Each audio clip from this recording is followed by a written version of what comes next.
Bienvenue dans Histoire, Rêve et Merveille. Prépare-toi pour un merveilleux voyage. Ouvre grand ton imagination. L'histoire peut commencer. C'était un matin tranquille dans le petit village de Brindille-sur-Bois. Le soleil venait tout juste de se lever, peignant le ciel de couleurs roses et orangées. Dans une petite maison entourée d'arbres, un garçon du nom de Samy ouvrit les yeux, encore tout enveloppé de ses rêves. Samy avait 6 ans, des yeux grands comme la lune et un cœur rempli de curiosité. Ce matin-là, en écoutant le silence autour de lui, il entendit quelque chose d'étrange. Une voix douce, qui semblait murmurer à travers la fenêtre entr'ouverte. « Samy, Samy !» soufflait la brise légère. Intrigué, il s'assit dans son lit, les oreilles bien tendues. Ce n'était pas une voix comme celle des grandes personnes ou des enfants. Non, c'était une voix, comme un chant, comme une caresse, comme le vent. « Qui est là ?» demanda Samy à voix basse.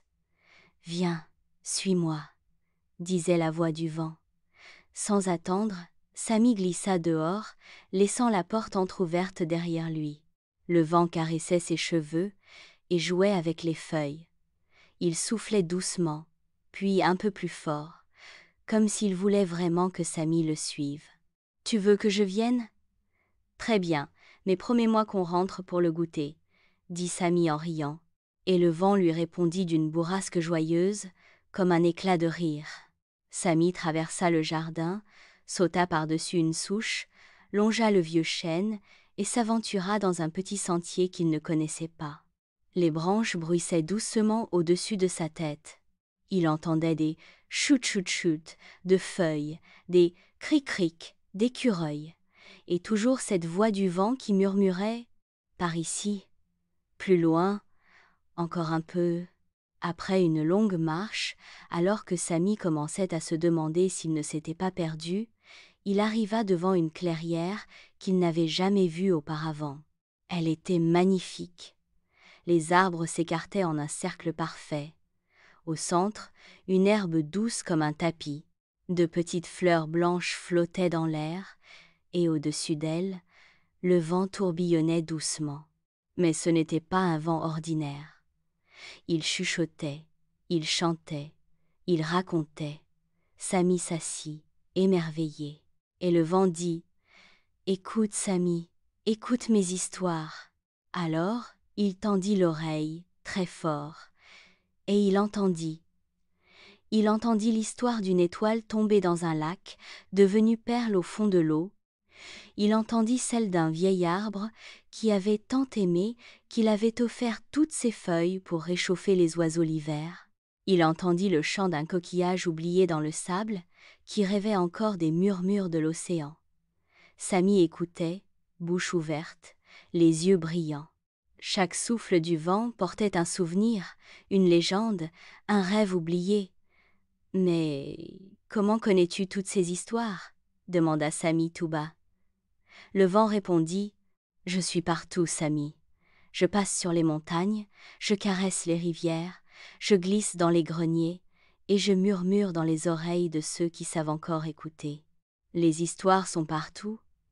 Il suffit d'ouvrir son cœur. » Alors, pendant ce qui sembla être des heures ou peut-être des minutes, le temps ne comptait plus vraiment, Samy écouta encore et encore. Il entendit l'histoire d'un papillon qui dansait avec la lune, d'un cerf-volant qui cherchait son ami perdu dans les nuages, et d'un ourson qui rêvait de voler. Samy se sentait bien. Il se sentait léger, comme porté par le vent lui-même. Puis, la brise devint plus douce, plus silencieuse. « Il est temps de rentrer, Samy » souffla la voix du vent. Le petit garçon hocha la tête.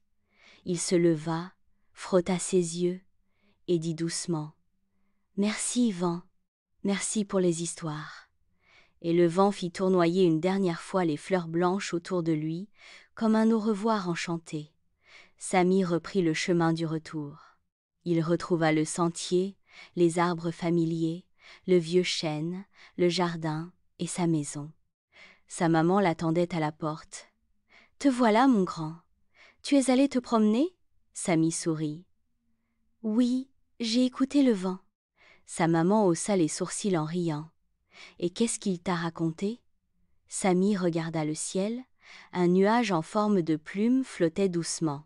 Des histoires oubliées? Mais je m'en souviens, moi. Ce soir-là, dans son lit, alors que les étoiles s'allumaient une à une dans le ciel, Samy ferma les yeux, et le vent souffla doucement à sa fenêtre. Bonne nuit, petit ami. Et Samy s'endormit avec un sourire, emporté par les histoires du vent. Si l'histoire t'a plu, abonne-toi et rejoins-nous pour de nouvelles aventures magiques d'histoire, de rêves et de merveilles. À très bientôt!